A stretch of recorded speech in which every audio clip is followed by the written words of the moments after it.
데살로니가 전서 5장 1절부터 11절까지 한 절씩 교독하겠습니다. 형제들아, 때와 시기에 관하여는 너희에게 쓸 것이 없음은 주의 날이 밤에 도둑같이 이를 줄을 너희 자신이 자세히 알기 때문이라. 그들이 평안하다 안전하다 할 그때에 임신한 여자에게 해산의 고통이 이름과 같이 멸망이 갑자기 그들에게 이르리니 결코 피하지 못하리라. 형제들아, 너희는 어둠에 있지 아니하며 그날이 도둑같이 너희에게 임하지 못하리니 너희는 다 빛의 아들이요 낮의 아들이라. 우리가 밤이나 어둠에 속하지 아니하나니 그러므로 우리는 다른 들과 같이 자지 말고 오직 깨어 정신을 차릴지라. 자는 자들은 밤에 자고 취하는 자들은 밤에 취하되 우리는 낮에 속하였으니 정신을 차리고 믿음과 사랑의 호심경을 붙이고 구원의 소망의 투구를 쓰자. 하나님이 우리를 세우심은 노하심에 이르게 하심이 아니요 오직 우리 주 예수 그리스도로 말미암아 구원을 받게 하심이라. 예수께서 우리를 위하여 죽으사 우리로 하여금 깨어 있든지 자든지 자기와 함께 살게 하려 하셨느니라. 함께 읽습니다. 그러므로 피차 권면하고 서로 덕을 세우기를 너희가 하는 것 같이 하라. 아멘. 주일학교 때 불렀던 찬양 중에 예수님 맞을 준비 됐나? 라는 찬양이 있습니다. 두 사람이 함께 밭을 갈다가 두 사람이 함께 잠을 자다가 한 사람은 가고 한 사람은 남았네. 예수님 맞을 준비 됐나? 아마 이 찬양을 한 번쯤은 불러보고 들어보셨을 것입니다. 이 노래의 가사는 마태복음 24장 42절 말씀에서 만든 가사입니다. 그때에 두 사람이 밭에 있음에 한 사람은 데려가고 한 사람은 버려둠을 당할 것이요 두 여자가 맷돌질을 하고 있음에 한 사람은 데려가고 한 사람은 버려둠을 당할 것이니라. 그러므로 깨어 있으라. 어느 날에 너희 주가 임할는지 너희가 알지 못함이니라. 세상의 마지막이 언제냐고 묻는 제자들의 질문에 예수님께서는 마태복음 24장에 마지막이 언제인지에 대해서 말씀해 주셨습니다. 사도 바울도 오늘 본문 말씀에서 바로 예수님의 이 말씀을 그대로 인용하여서 데살로니가 교회 성도들에게 마지막 때를 어떻게 살아가고 마지막 때를 어떻게 준비해야 되는지 가르쳐 주고 있습니다. 오늘 본문 1절 말씀에 보니 형제들아, 때와 시기에 관하여는 너희에게 쓸 것이 없다고 말합니다. 언제 마지막이 될까? 언제 예수님이 재림하실까? 우리는 참 관심이 많습니다. 그러나 예수님께서는 분명히 마태복음 24장 36절에 그 때와 시에 대해서 말씀하셨습니다. 그날과 그때는 아무도 모르나니 하늘의 천사들도 아들도 모르고 오직 아버지만 아시느니라. 그날과 그 때에 대해서 예수님께서는 우리에게 구체적으로 몇 년, 몇 월, 며칠이다 알려주지 않으셨습니다. 하지만 예수님께서는 그날이 가까울 때에 일어날 징조들에 대해서는 말씀해 주셨습니다. 거짓 선지자들이 일어나게 될 것이고 전쟁과 난리, 기근과 지진이 일어나게 될 것이라고 말씀하셨습니다. 이런 징조를 보면 그날이 가까움을 알라고 말씀하셨습니다. 1988년 우리나라에서 올림픽이 있었습니다. 올림픽보다 저는 더 기억에 남는 것이 바로 다미 선교회입니다. 1988년 서울 올림픽 앞두고 수많은 사람들이 우리나라로 들어올 때에 다미 선교회에서는 예수님 재림한다고 난리를 쳤습니다. 1992년 10월 28일 예수님이 재림할 거라고 시한부 종말론을 그들은 주장했습니다. 다미 선교회, 다미는 다가올 미래를 대비하라는 뜻입니다. 이때부터 우리나라에서는 종말론 강의 그리고 요한계시록 강해가 막 열풍이 불었습니다. 이전까지는 요한계시록은 교회에서도 거의 다루지 않은 말씀이었습니다. 그런데 다미 선교회에서 시한부 종말론을 말하고 난 이후부터 요한계시록 강해가 얼마나 유행했는지 모릅니다. 그리고 또 한 가지, 이때부터 일어난 또 한 가지 현상은 바로 이단들이 급격히 증가한 것입니다. 아마 여러분 다 들어보셨을 것입니다. 7년 대환란, 아마겟돈 전쟁, 그리고 짐승의 표 666, 그리고 14만 4천 명. 아마 이런 이야기들을 요한계시록에 기록되어 있는 말들입니다. 근데 이단들이 이런 요한계시록의 말씀들을 들어서 사람들을 현혹하고 두렵게 만들기 시작합니다. 14만 4천 명 안에 들지 않으면 구원받을 수 없는데, 그러려면 우리에게로 와서 우리에게 가입해야 된다 라고 말하면서 사람들을 두려움에 빠지게 만들고 현혹하기 시작했습니다. 그러니까 이때부터 요한계시록 강해 그리고 이단의 증가가 시작된 것입니다. 교회에서 요한계시록 강해를 하면서 성도들에게 이 마지막에 일어날 일들에 대해서 잘 가르쳐 주어야 하는데, 그런데 참 힘듭니다.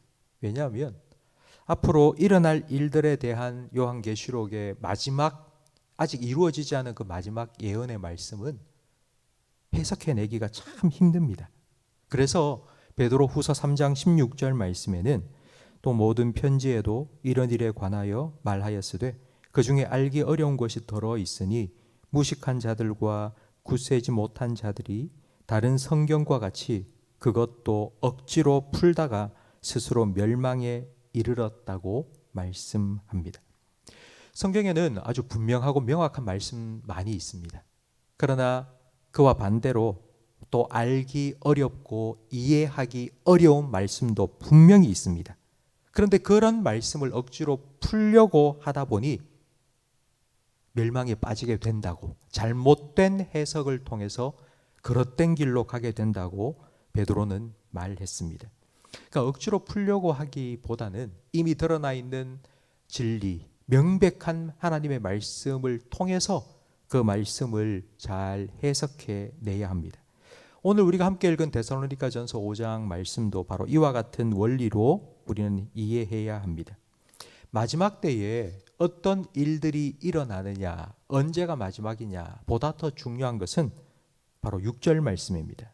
6절 말씀에 보면 그러므로 우리는 다른 이들과 같이 자지 말고 오직 깨어 정신을 차릴지라.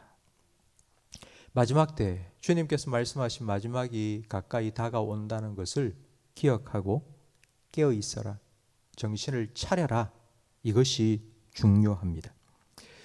볼 일이 있어서 서울에 간다고 생각해 보십시오. 차를 타고 운전을 해서 서울로 가는 길에 추풍령을 넘게 되었습니다. 추풍령의 산세가 얼마나 좋은지, 계곡이 얼마나 시원하게 보이는지 그만 차를 거기에 멈춰두고 거기에서 산다, 아마 이런 사람은 없을 것입니다. 종말의 여러 가지 징조들, 무슨 일이 일어나고 어떤 의미이냐, 그러니까 여기에 머물러 있어서는 안 된다는 의미입니다.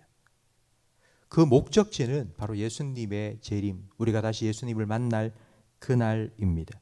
그날까지 두려움이 아니라 예수님을 다시 만날 것이라는 소망 가운데 깨어 정신을 차리고 주님 맞을 준비를 해야 된다. 이것이 중요합니다. 성도 여러분, 오늘이 우리 인생의 마지막 날이 될 수도 있습니다. 그리고 오늘이 역사의 마지막 날이 될 수도 있습니다. 내가 주님 앞에 가든지 아니면 주님께서 우리에게 찾아오시든지 둘 중에 하나, 오늘 그날이 될 수도 있습니다. 근데 우리는 이 사실을 자꾸 잊어버리고 삽니다. 그래서 예수님께서는 기억하라고, 그날이 가까웠음을 기억하라고, 전쟁의 소문이 들려오고 난리가 일어나는 것을 듣고 지진이 일어나고 기근이 발생하는 것을 들으면, 그런 뉴스를 들으면 그날이 가까움을 기억하라고 우리에게 말씀하셨습니다. 그날이 가까웠다는 것을 기억하게 되면 우리 마음속에는 아이고 큰일 난데, 주님 맞을 준비도 제대로 못했는데 두려운 마음이 들 수도 있습니다. 하지만 두려워할 필요가 없습니다. 여러분 9절 말씀을 보십시오.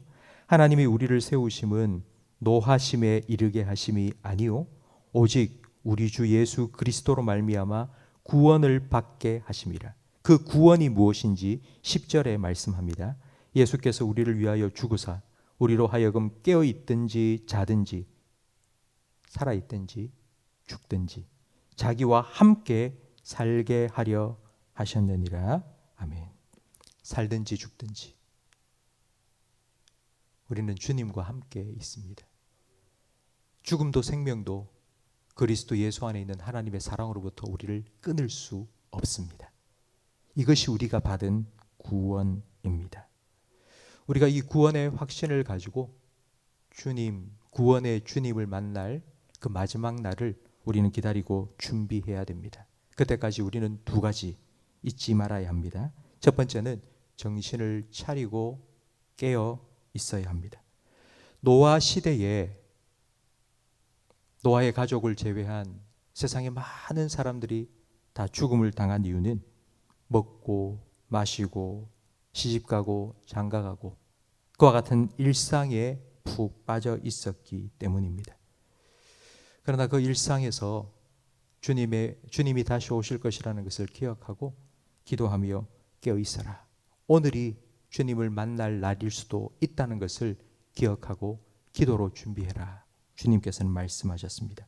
첫 번째는 정신을 차리고 깨어 있어라. 두 번째는 11절 말씀에 그러므로 피차 권면하고 서로 덕을 세우기를 너희가 하는 것 같이 하라고 말씀합니다. 군대에 행군을 하면 꼭 같이 가던 전우 중에 한두 명은 군장도 무겁고 다리도 아파서 쓰러지는 전우들이 있습니다. 버려두고 가는 것이 아닙니다. 다시 일으켜 세우고 그 무거운 짐을 들어주고 조금만 더 가면 돼, 힘내 라고 말하면서 같이 갑니다. 그것처럼 혹시 우리 주변에 지쳐서 쓰러져 아이고 이제 못 가겠다 하는 사람이 있다면 주님 오실 날이 가까웠어. 조금만 참으면 돼. 조금만 기다리면 돼. 우리 주님 만날 준비하자. 그렇게 주님께로 함께 나아갈 수 있도록 재림의 그날 기쁨으로 주님을 만날 수 있도록 서로 세워주고 격려하면서 함께 가라고 우리에게 말씀하십니다. 성도 여러분, 오늘 우리에게 주신 이 말씀을 기억하십시오. 깨어 정신을 차리고 깨어 주님 맞을 준비하고 그리고 서로를 돌아보면서 그날까지 주님을 기쁨으로 만날 수 있도록 함께 서로 격려하고 위로하면서 함께 신앙생활 해나가는 이 두 가지 꼭 기억하시고 주님을 만날 그날 주님께서 아마 여러분 모두에게 정말 잘했다고 칭찬해 주실 거고 우리는 그 주님의 품 안에 기쁨으로 안기게 될 것입니다. 그날까지 여러분 믿음의 경주 승리하시기를 주님의 이름으로 축원합니다. 기도하겠습니다. 하나님 아버지 감사합니다. 하나님께서 천지 만물을 창조하시고 그 마지막의 때를 정하여 주셔서 이제 주님께서 재림하심으로 세상의 모든 것 다 마지막이 되게 하시고 심판하시고 또한 구원하실 그날 우리에게 약속하여 주심을 감사합니다. 그날을 우리가 준비할 수 있도록 하나님 오늘 우리에게 말씀하여 주시니 감사합니다. 하나님 간절히 바라오니 정신을 차리고 깨어있으라 하신 주님의 말씀에 귀 기울이게 하시고 지금 우리 세상에 일어나고 있는 수많은 전쟁과 난리 그리고 기근과 지진의 소문과 뉴스를 들으면서 주님께서 다시 오실 그날이 가까웠음을 기억하게 하시고 기도로 준비할 수 있는 믿음을 저희들에게 허락하여 주시옵소서. 우리 성도들 중에 혹시라도 신앙에 지쳐있는 분들이 있다면 서로 권면하고 격려하고 위로하면서 함께 주님 맞을 그날까지 믿음의 경주를 끝까지 달려가는 우리 교회가 되게 해 주시옵소서. 그리하여서 주님 다시 오실 그날 주님 품 안에 안겨서 기쁨으로 주님과 함께 영원한 안식에 참여할 수 있는 우리 모든 성도들이 될 수 있도록 하나님 우리의 구원을 주님께서 온전히 이루어 주시옵소서. 예수님 이름으로 기도합니다. 아멘.